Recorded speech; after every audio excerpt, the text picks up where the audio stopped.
दोस्तों, आज हम आपको बिहारी जी की एक ऐसी सच्ची घटना सुनाएंगे जिसे सुनकर हर भक्त की आंखों में आंसू आ जाएंगे और मन आनंद से कृष्ण बोल उठेगा।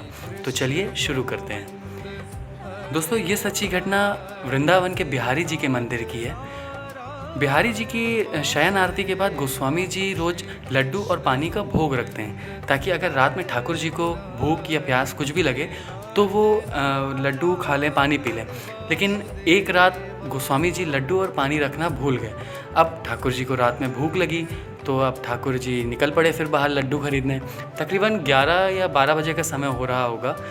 सारी दुकानें लगभग बंद हो चुकी थी, लेकिन एक हलवाई की दुकान खुली थी।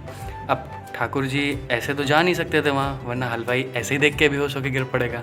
तो ठाकुर जी ने साधारण ब्रज के बालक का भेष धरा और उस हलवाई के पास पहुँचे। ठाकुर जी ने हलवाई से कहा, मुझे 2 लड्डू चाहिए, मुझे भूख लगी। तो हलवाई ने 2 लड्डू दे दिए और उसके बाद कहा, अब इस लड्डू की कीमत तो दे दो। अब ठाकुर जी चिंतित हो गए, चिंता में पड़ गए, कीमत तो थी नहीं उनके पास।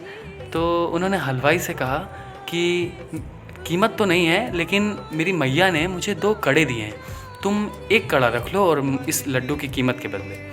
तो हलवाई ने वैसा ही किया, 1 कड़ा रख लिया और ठाकुर जी को लड्डू दे दिए। अगले दिन सुबह गोस्वामी जी ने जब मंदिर के कपाट खोले तो देखा कि बिहारी जी के एक हाथ का कड़ा गायब है। ये देखकर गोस्वामी जी बहुत आश्चर्य में पड़ गए और ये बात धीरे धीरे वृंदावन में जंगल में आग की तरह फैल गई। जब उस हलवाई को इस बात का पता चला तो हलवाई उस कड़े को लेकर गोस्वामी जी के पास पहुंचा और कहा कि आप देखिए, क्या ये वही कड़ा है जो बिहारी जी के हाथ से गायब है। तो जब गोस्वामी जी ने एक हाथ के कड़े से उस कड़े को मिलाया तो वो वही निकला। बस इतना ही सुनकर वो हलवाई रोता हुआ गिर पड़ा, अपने आप को पीटने लगा कि मैंने लाला से लड्डू के बदले में कड़ा लिया, मैं कितना नीच हूँ। फिर कभी आनंद से झूम उठता कि ठाकुर जी मेरे पास आए थे। तो ऐसी ही बहुत सी सच्ची घटनाएं हैं जो वृंदावन में घटित होती रहती हैं। ऐसी ही और सच्ची घटनाओं का आनंद लेने के लिए हमारे चैनल को सब्सक्राइब करें, बेल आइकन दबा दें और प्रेम से कहें राधे राधे।